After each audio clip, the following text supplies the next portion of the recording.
માતાજી બધાને મારી નાની ખીયર છે પણ પતંગ કેમ નથી દેખાતા? એટલે આ કોણ દેખાય છે? એટલે ભદ્રેશભાઈ ને હું બાથોડિયા ભરે છે? એટલે ભવુભાઈ ત્યાંથી મંગાવવા પડશે. પછી આપણે રાજશક્તિ ટાસ્ક ફોર્સ માં ફોન કરીને ગાડી બોલાવી લીધી. અમારા ભદ્રેશભાઈ ને લાવવાનું છે. શું ભાડું થશે? ઓહો 10,000. 10 તો હારું નાનું મોઘું. પછી હાલો ને ઓકે કરો ને.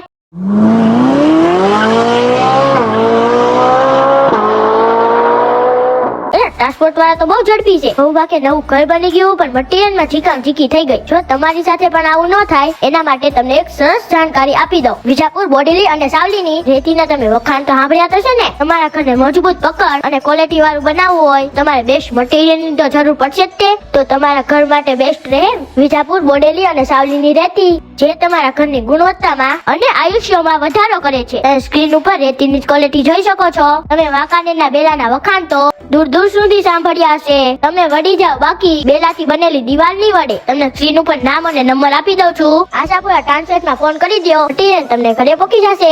હાલો મારા ભદ્રેશભાઈએ તો ઓર્ડર કરી દીધો છે. આ તમારો ભાઈડો આવી ગયો છે.